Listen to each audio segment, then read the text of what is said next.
اعوذ باللہ من الشیطان الرجیم، بسم اللہ الرحمن الرحیم۔ ناظرین کرام، اسرار چینل پر آپ سب کو خوش آمدید۔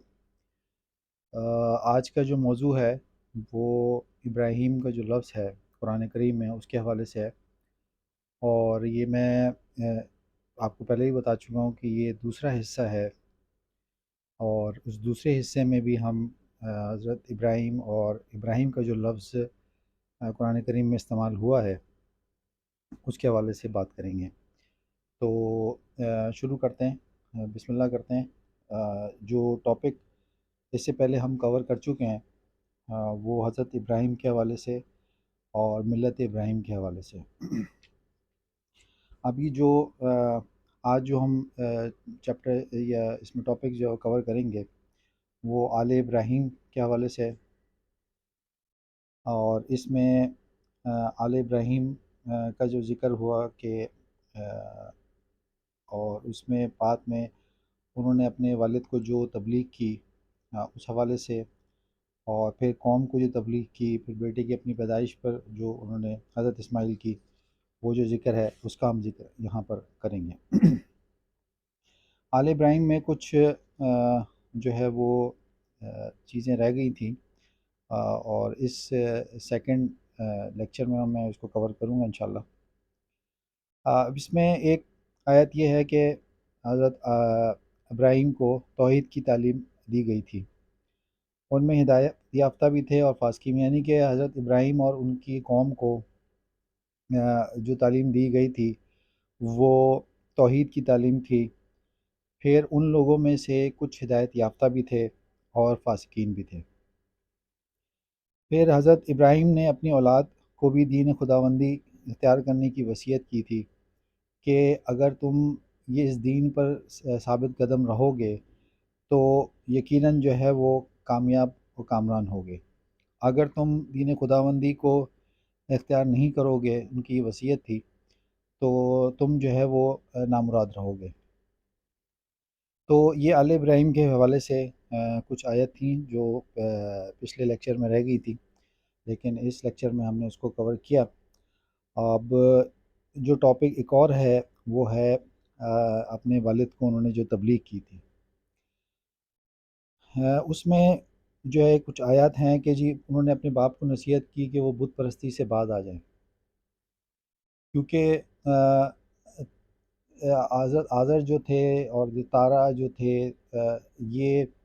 حضرت ابراہیم کے آگے جو ہے وہ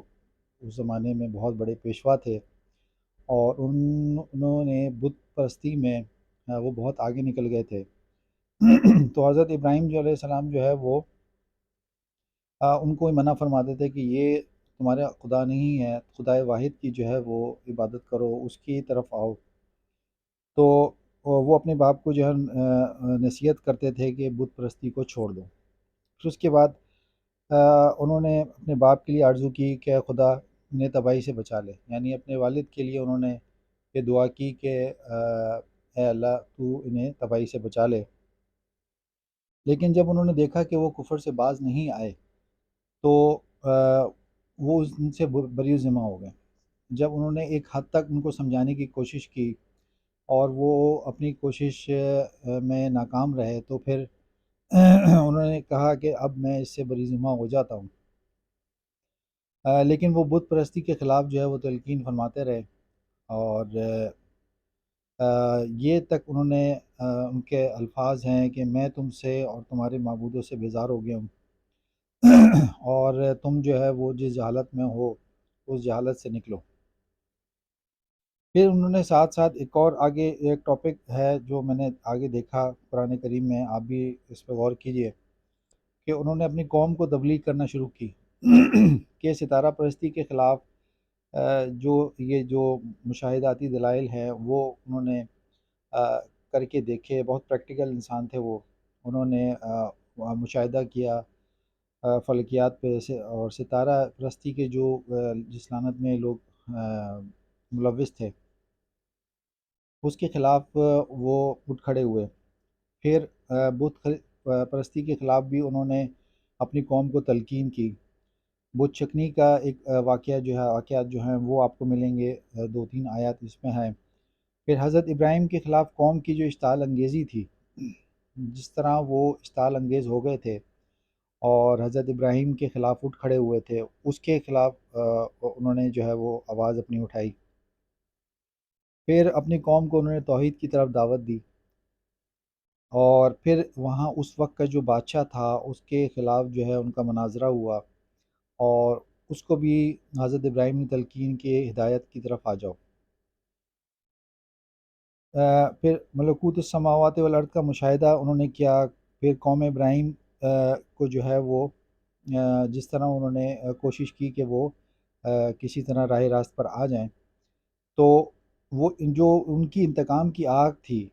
اس کو انہوں نے ٹھنڈا کرنے کی کوشش کی۔ آج میں یہ ایک بات آپ کو بتانا چاہتا ہوں کہ یہ کہا جاتا ہے کہ حضرت ابراہیم کو آگ کے اندر پھینک دیا گیا، اور وہ ان کو جو ہے وہ اللہ نے آگ سے پھر نکال لیا۔ یہ آگ جو ہے یہ استعارہ ہے قرآن نے ایک استعارہ استعمال کیا ہے کہ ہم نے جو ہے وہ ان کے خلاف جو ایک آگ بھڑک اٹھی تھی، آج بھی جب یہ کوئی بات ہوتی ہے کہ فلسطین میں ایک آگ بھڑک اٹھی ہے تو یہ ایک استعارہ کے طور پہ استعمال کیا جاتا ہے۔ تو حضرت ابراہیم کے خلاف بھی ایک استعارہ کے طور پر استعمال ہو رہا تھا کہ ان کے خلاف جو آگ بھی تھی، یعنی کہ وہ جس آگ میں وہ ڈالے گئے تھے اس سے اللہ نے ان کو نکال لیا، یعنی کہ ان کے خلاف جس قسم کی بغاوتیں، جس قسم کے آ، آ، لوگ جو ہے وہ پروٹیسٹ کر رہے تھے، جس طرح ان کو خلاف جا رہے تھے، جو ان کے مخالفین نے ایک آگ بھڑکا لی تھی ان کے اگینسٹ، تو اللہ نے ان کو اس آگ سے جو ہے وہ نکال لیا۔ یہ یہاں پر میں جو اب تک سمجھ پایا ہوں قرآن سے، کہ استعارتاً جو ہے وہ استعمال کیا گیا ہے یہ جو آگ کا لفظ ہے کہ ان کو آگ میں ڈالا گیا اور پھر ان کو آگ ان پہ ٹھنڈی ہو گئی۔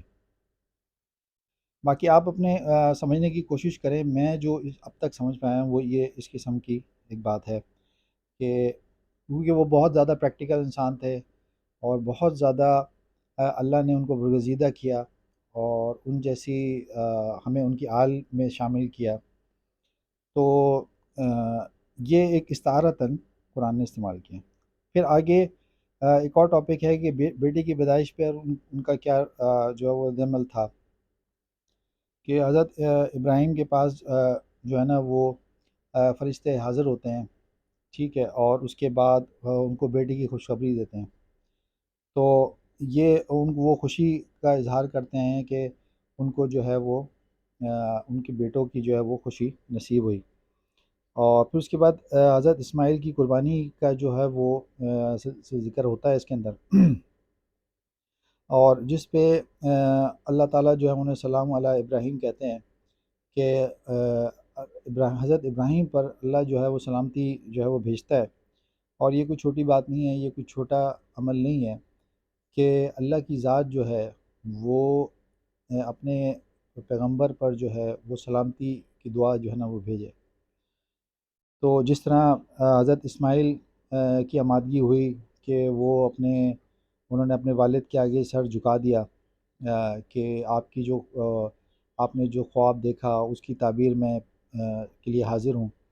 تو یہ باپ اور بیٹے کی جو محبت ہے، باپ اور بیٹے کا جو آ، ایک معاملہ ہے زندگی کا، یہ ایک بہت بڑی مثال ہے کہ جس طرح وہ قربانی انہوں نے کے لیے اپنے آپ کو پیش کیا، اور یہی ایک باپ اور بیٹے کے لیے ایک زندگی کے لیے ایک بہت بڑا ایک سبق ہے۔ اس کے بعد میں ذکر کروں گا حضرت اسماعیل کا، کہ حضرت اسماعیل عہد کی پابند اور سچے رسول اور نبی تھے، یہ آگے ذکر ہے۔ پھر حضرت اسماعیل اخیار میں سے تھے، اور یہ ساری جو ذکر ہے یہ حضرت اسماعیل کے بارے میں دو تین آیات جو ہیں وہ اس میں یہ ذکر کیا گیا ہے۔ تو یہ ہمارا آج کا جو ٹاپک ہے حضرت ابراہیم کا، یہ حصہ دوم آج میں نے پیش کیا، اور اس میں نے کوشش کی کہ آل ابراہیم اور حضور اور حضرت ابراہیم کے جو اپنے والد کو تبلیغ تھی، اپنی قوم کو تبلیغ تھی، پھر بیٹے کی پیدائش، اور پھر ان کو جو قربانی کا جو ایک تھا سلسلہ وہ، حضرت اسماعیل کے بارے میں کچھ آیات تھیں، ان کا میں نے آپ کے سامنے ذکر کیا۔ تو میں امید کرتا ہوں کہ آپ کو یہ ٹاپک جو ہے یہ پسند آیا ہوگا، اور اس میں میری ایک صرف اور صرف ایک ہی خواہش ہے کہ آپ اسے قرآن کو اٹھائیں، جو ہم لوگوں نے اس قرآن کو جس طرح طاق میں رکھ دیا ہے، اس سے آپ کچھ اپنی زندگی کے لیے حاصل کرنے کی کوشش کریں۔ دیکھیں، یہودی ہو گئے، نصرانی ہو گئے، یہ سب اپنی اپنی کتابوں کا مطالعہ کرتے ہیں، ان کی تبلیغ کرتے ہیں۔ ہم نے قرآن کو صرف کسی کے جینے، کسی کے مرنے کے لیے وہ اٹھا کے رکھا ہے، کہ یعنی کہ اگر کسی کی وفات ہو جائے تو ہم قرآن کو وہاں سے اٹھاتے ہیں۔ ہم نے اس کو سپاروں میں ڈیوائیڈ کر دیا۔ وہ تو ہم نے اپنی آسانی کے لیے کیا، لیکن ہم نے وہ سپارے، ایک سپارہ پڑھ لیا اور 10 سپارے پڑھ لیے اور قرآن پڑھ کے بخش دیا۔ یہ سارے آپ کام کیجئے، قرآن کی تلاوت کیجئے، لیکن قرآن جب تک آ، آپ اس کی تلاوت نہیں کریں اور وہ آپ کے، یعنی خدا آپ سے ہم کلام نہ ہو۔ علامہ اقبال نے کہا تھا کہ قرآن کا مطالعہ اس طرح کرو، قرآن کی تلاوت ایسے کرو کہ جیسے اس پہ تمہارے اوپر اس کا نزول ہو رہا ہے، یعنی خدا جو ہے وہ تم سے ہم کلام ہو رہا ہے۔ تو جب تک بات جو ہے وہ سمجھ نہیں آتی، اور یہ وہ دنیا کی میں سمجھتا ہوں واحد کتاب ہے کہ دوسری تمام کتاب جو کتب ہیں ان کو ہم پڑھتے ہیں اور بڑے سمجھ کے پڑھتے ہیں، اور یہ اللہ کی وہ واحد کتاب ہے کہ جس کو ہم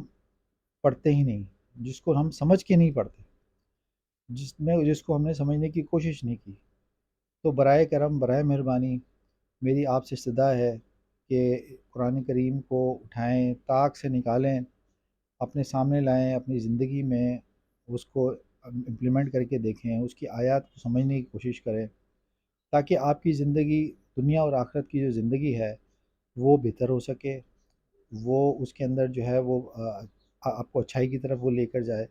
آپ اچھے اعمال کی طرف جائیں، تاکہ دنیا اور آخرت میں کامیابی حاصل ہو۔ تو میرا جو ٹارگیٹ، میرا جو وہ ہے زندگی کا، وہ یہی ایک ہے کہ آپ کسی طرح قرآن کی طرف آ جائیں، قرآن کو سمجھنے کی کوشش کریں۔ ایک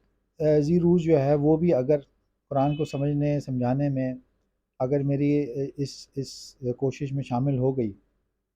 تو میں سمجھتا ہوں کہ میرے جو ایفرٹس ہیں وہ ان کو اللہ نے قبول کر لیا۔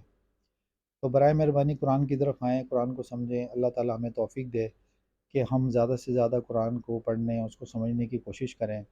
وآخر دعوانا ان الحمد للہ رب العالمین۔